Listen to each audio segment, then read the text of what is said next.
Hello बच्चों, let's see this question. The question says if under root of 28 minus 7x is greater than under root of x multiplied by x minus 4 multiplied by x minus 8, then how many values x can assume? Four different values यहाँ पे x के लिए given है. First one is 0, second one is 1, third one is pi upon 3 and fourth one is pi upon 4. And हमसे question में पूछा है कि आप x की इनमें से कौन कौन सी वैल्यूज रख सकते हैं एंड वैल्यू रखने पे ये कंडीशन को सेटिस्फाई करे. सो जो गिवन कंडीशन है इसको हम सबसे पहले लिख लेते हैं.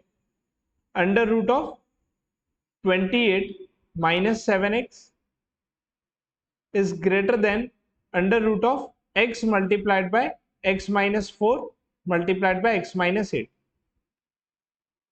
दोनों साइड स्क्वेयरिंग करेंगे सो दैट स्क्वायर रूट यहां से कैंसिल हो जाए.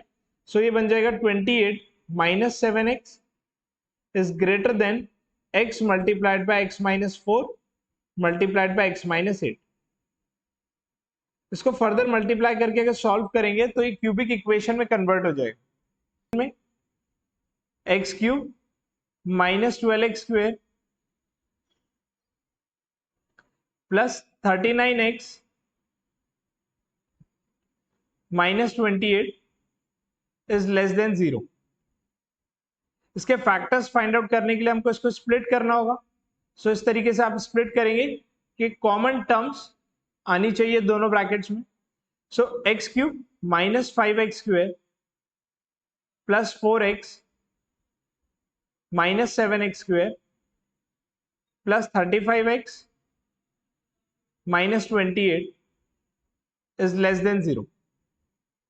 अब इसमें हम कॉमन टर्म्स निकाल करके फाइनली फैक्टर्स निकालेंगे तो आपको फैक्टर्स इसके मिल जाएंगे x minus 1 multiplied by x minus 4 multiplied by x minus 7. सो ये तीनों फैक्टर्स यानी तीनों का जो मल्टीप्लीकेशन है ये आना चाहिए लेस देन 0. अभी लेस देन 0 कब कब मिल सकता है? जब हम वैल्यूज यहाँ पे x के डिफरेंट रख रख के देखेंगे. सो सबसे पहले मैं x की वैल्यू 1 रख के देखूंगा, देन 4 एंड देन 7. सो अगर मैं x की वैल्यू लेस देन 1 रखता हूं तो first bracket, second bracket and third bracket तीनों का जो मल्टीप्लीकेशन है ये नेगेटिव नंबर्स मिलेंगे. नेगेटिव नंबर्स का मल्टीप्लीकेशन जो है तीनों भी नेगेटिव में मिलेगा. सो जो आंसर मिलेगा इन तीनों को मल्टीप्लाई करके वो आएगी नेगेटिव आंसर. सो इसके लिए जो ग्राफ बनेगा फॉर लेस देन 1 ये बनेगा एक्स एक्सिस के नीचे की डायरेक्शन एंड देन 1 से लेके 4 तक के ग्राफ रिवर्स हो जाएगा यानी पॉजिटिव डायरेक्शन में चला जाएगा. सो इन तीनों का जो मल्टीप्लीकेशन है ये 1 से लेके 4 तक पॉजिटिव आंसर्स मिलेंगे एंड इनका मल्टीप्लीकेशन जो है ये 4 से लेके 7 तक अगेन नेगेटिव आंसर्स मिलेंगे एंड देन अगेन 7 के बाद पॉजिटिव आंसर्स आपको मिलने शुरू हो जाएंगे after every value greater than 7. So positive answers हमको मिल रहे हैं ग्रेटर देन 7 एंड 1 से लेके 4 तक के लिए. बाकी कंडीशंस में यानी लेस देन 1 के लिए हमको मिलेंगे तीनों के मल्टीप्लीकेशन के नेगेटिव आंसर्स एंड 4 से 7 के लिए also we get negative answers for multiplication of all this three terms. So मैं यहाँ पे कह सकता हूँ कि जो फाइनली हमको आंसर मिला है वो मल्टीप्लीकेशन इन तीनों का लेस देन 0 होना चाहिए था क्योंकि यहाँ पे साइन लेस देन 0 है. सो एक वैल्यू मिल रही है x की less than 1 and second value for x is greater then 4 but less then 7. सो यहां से दो कंडीशन निकल करके आई. तो x की दो कंडीशन यहाँ पे हमको मिल चुकी है कि x या तो लेस देन 1 हो सकता है या फिर x लाई करेगा 4 एंड 7 के बीच में. इसके अलावा एक और बात हमको यहाँ दिख रही है कि under root of 28 minus 7x ये रियल नंबर होना चाहिए एंड रियल नंबर होने के लिए 28 माइनस 7x की जो वैल्यू है ये ग्रेटर देन या फिर इक्वल्स टू 0 होना चाहिए. So minus 7x should be greater than और इक्वल्स टू माइनस 28. सो मैंने 28 जो है इसको लेफ्ट से राइट साइड में शिफ्ट कर दिया.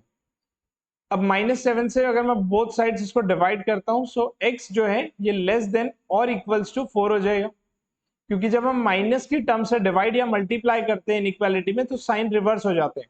सो x की जो वैल्यू है ये लेस देन और इक्वल्स टू 4 हो जाएगी. सो ये कंडीशन और हमको मिल जाएगी. साथ में एक और हमारे पास था अंडर रूट. इसके साथ हम एक और कंडीशन बना सकते हैं under root of x multiplied by x minus 4 multiplied by x minus 8. ये भी एक टर्म दी हुई थी. सो इसका मतलब ये टर्म भी जो है ये भी एक रियल नंबर ही होगी. एंड ये अगर रियल नंबर होती है तो अंडर रूट के अंदर की जो वैल्यू है यानी x multiplied by x minus 4 multiplied by x minus 8, इन तीनों का जो मल्टीप्लीकेशन है ये ग्रेटर देन और इक्वल्स टू 0 होना चाहिए। अब ये greater than and equals to 0 तभी हो सकता है जब हम इस ग्राफ पे वैल्यूज रख के कंडीशंस फाइंड आउट करेंगे। सो x की वैल्यू हम एक बार रखेंगे यहाँ पे 0, एक बार रखेंगे x के लिए 4 एंड एक बार x के लिए रखेंगे 8। सो जब वैल्यू 0 से छोटी होंगी तो फर्स्ट टर्म जो है ये नेगेटिव, सेकंड भी नेगेटिव एंड थर्ड भी नेगेटिव हो जाएगा। सो जो x की वैल्यू 0 से छोटी होंगी तो इन तीनों का मल्टीप्लिकेशन नेगेटिव में आएगा। देन 0 से 4 के लिए पॉजिटिव, देन 4 से 8 के लिए नेगेटिव एंड अगेन 8 से ग्रेटर देन वैल्यूज के लिए मल्टीप्लिकेशन पॉजिटिव में आ जाएगा। सो पॉजिटिव आंसर्स हमको दो कंडीशंस पे मिल रही है, 0 से लेके 4 तक एंड 8 से लेके इनफाइनाइट तक। सो इसको अगर मैं यहाँ पे लिख लूं, सो इस कंडीशन को एंड ग्राफ को अगर मैं कंक्लूड करूं तो मैं कह सकता हूं कि x should be greater than और equals to 0 but less than और equals to 4 and x should be greater than और इक्वल्स टू 8। सो अब तक के जितनी कंडीशंस x के लिए मिली है सबको कंबाइन करके चेक करें तो जो फाइनल आंसर हमको मिलेगा x के लिए वो होगा ग्रेटर देन और equals to 0 but less than 1।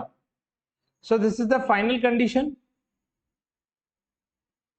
तो जो जो हमारे पास x की वैल्यूज गिवन थी उनमें से चेक करेंगे कौन सी वैल्यूज इस रेंज में लाई करेगी। सो 0 एंड पाई बाय 4 ये दो ही वैल्यूज लाई कर रही है एंड 1 एंड पाई बाय 3 ये इस रेंज में लाई नहीं कर रही है। So the correct answer is first and fourth. Check कर लेते हैं, ऑप्शन बी में दिया है only first and fourth, so B is the correct answer. I hope you understood it well. Best of luck.